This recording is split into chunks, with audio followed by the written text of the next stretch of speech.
Coming up in this video, how you can use a polarizer to improve your photographs of water and waterfalls. Well, good morning everybody and welcome back to the channel. It seems like absolutely ages since I've been out on a shoot, so I'm really delighted to be here today. I haven't got a particular plan, I've just got a location in mind. So I'm going back to a location which I've probably visited somewhere in the order of about 2-3 years ago. So it was certainly before I started the channel, so I haven't brought you guys here with me before.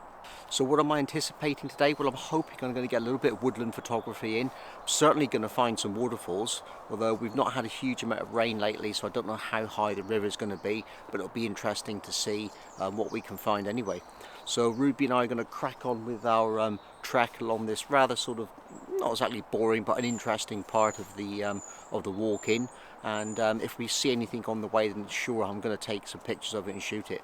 In fact, I'm hoping that I'm going to find a little bit of low-lying mist and maybe some trees or something in the more open sort of spaces that we can capture. But that will just be, well, that'll just be something that we'll find out as we move along. So let's see what happens.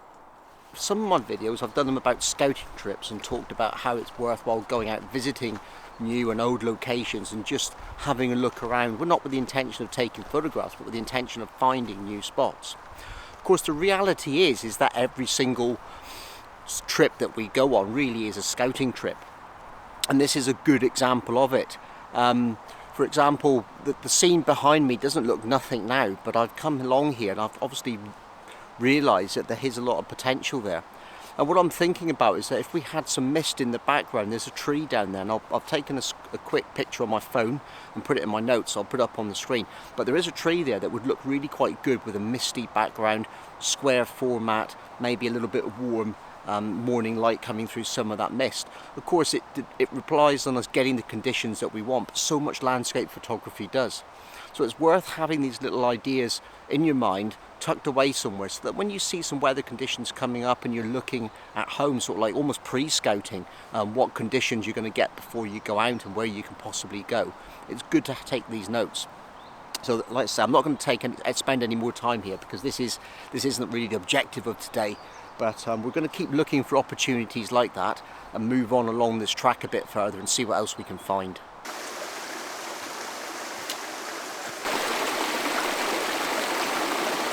Okay, well, I'm all set up. I did manage to set the camera up in such a way that I think it's going to produce a fairly good image. It took me a while to work out the composition for this one, and I am going to talk you through it.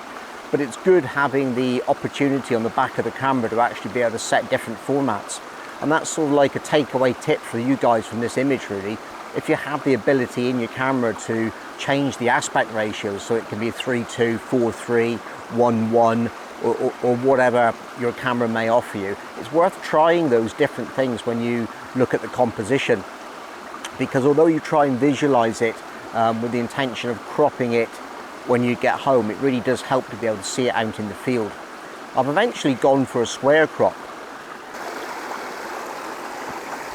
I know it's a little bit crazy setting the camera in the vertical format when you're going to crop the square at the end anyway.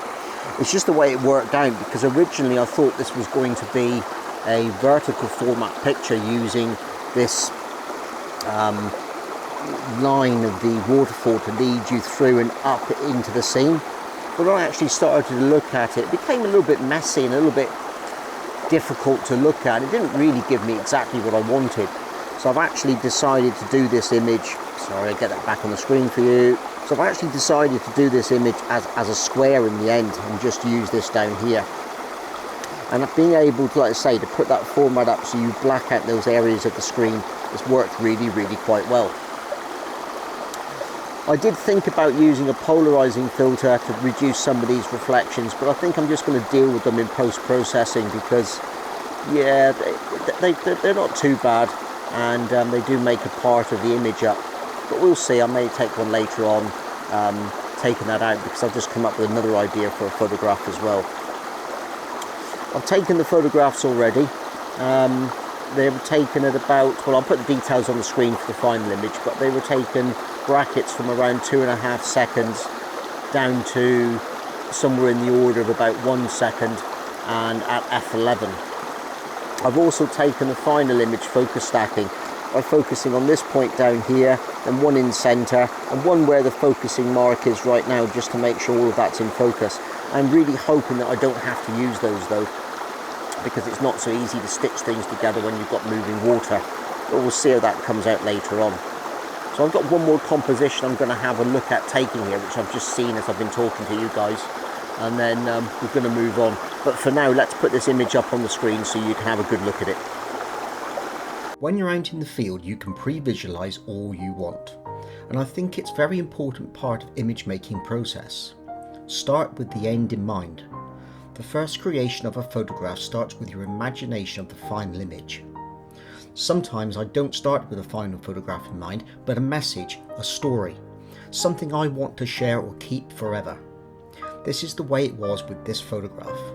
It was the line of reflected light catching the top of the rocks and water leading your eye in, the shapes, patterns and contrast. It was not until I edited the photograph it became clear to me that black and white communicated this message best. And the editing was easy. Getting everything right in the camera meant a quick 20-minute edit. Oh, and I didn't bother using the focus stacked version. The background is a little soft, but I'm okay with it in this photo.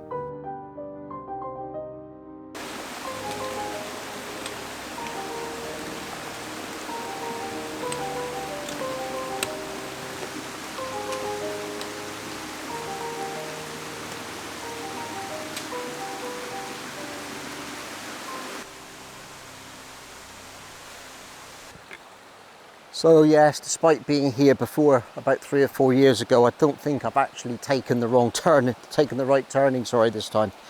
I'm still following the edge of the stream, but I seem to have gone up the wrong track. But I think it's always worth bearing in mind when these sort of things happen to you is that it's never a waste. I've learned something. If the only thing I've learned this time is that this is pretty much a fairly unremarkable stretch of the woodland.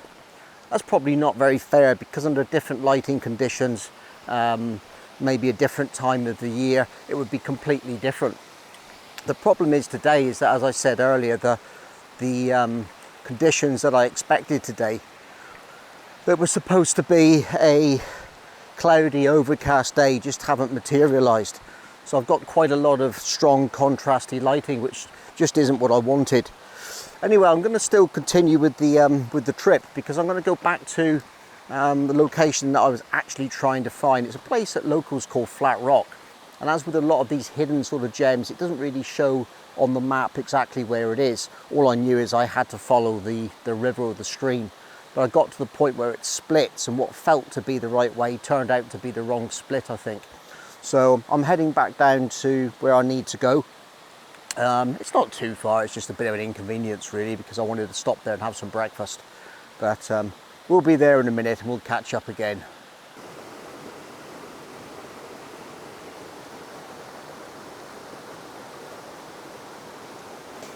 Well, I found the location that I was actually looking for. It's a place that locals call Flat Rock, and it's easy to see why. I've got to say that things are looking a little bit up as well, because it is a little bit more overcast than it was earlier. When I got here, I've got to be honest, I was a little bit despondent, a little bit melancholy, and thinking that I was going to find nothing but really contrasty lighting and absolutely no hope of getting any photographs. But I now don't think that's the case. It's amazing what a fresh cup of coffee and some porridge can actually do for you. So I feel fully refreshed and ready to start looking for some photographs. As I've been sitting here, I've come to realise that really it's probably going to be the smaller, intimate landscape that I'm going to be concentrating on. Some of the close-up details, some of the places where we've got shapes where the water's cut through the rock, some of the contrast between the soft flowing lines of water and the jagged rock edges. Maybe using some of the colour of the leaves and different things as well. But until I walk around and have a look, I'm really not going to know. The only thing I would say is when you come to a place like this, like Flat Rock, where the surface of the rock is very flat and also quite wet, you need to be quite careful about where you're walking and what you're doing. So I'm going to have a good look around without the vlogging camera, in fact without any cameras to start with, settle on a few different setups and a few different ideas, and then we'll take you through them. I'm hoping I can probably get maybe 2 or 3 pictures from this one location, which would be a real bonus.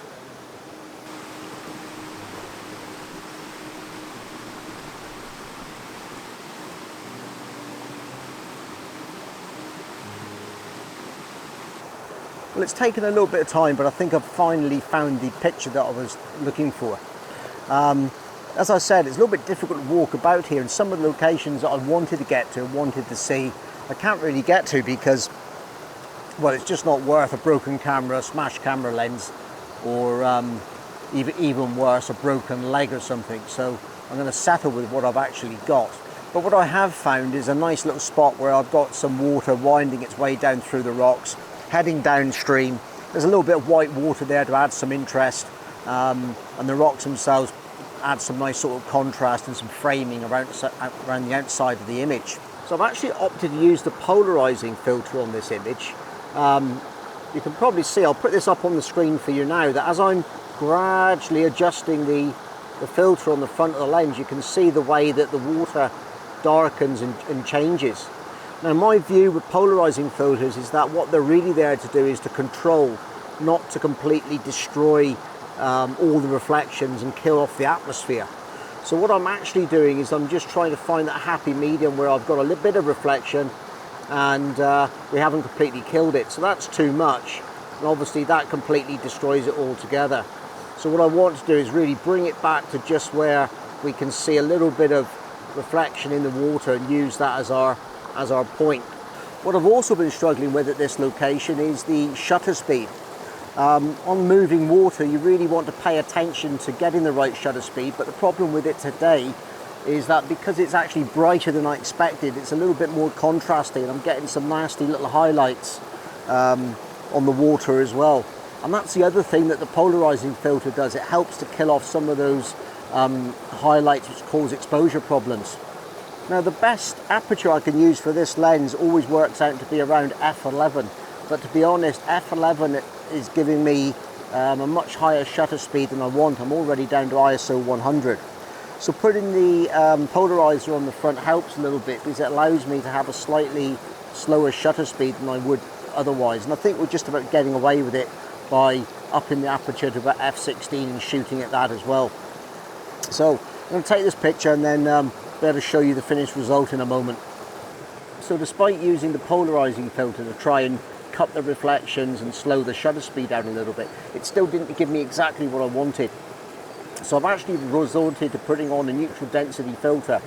It's I think it's about a 3-stop or something that I've put on, which is giving me around 2 to 2.5 seconds now, and I can go back to f11. I'm going to do some bracketing just to get it exactly right. But what I'm also going to do is put up the settings that I used on the final picture as always. So just stay around for that one.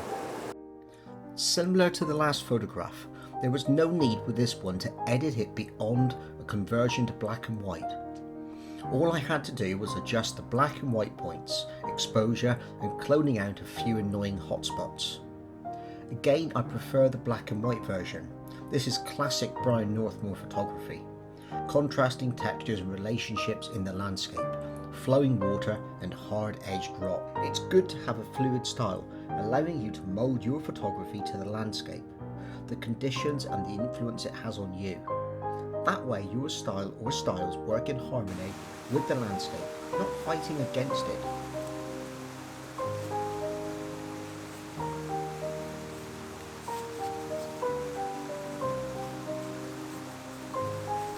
Thank you for watching. It makes a big difference to my channel when you hit the thumbs up button, and it takes 2 seconds. Please consider subscribing and hit the bell icon. You will get notified of new updates. I'm inspired to make more content by your comments, so please get involved. Don't forget the newsletter and free ebook offer on my website.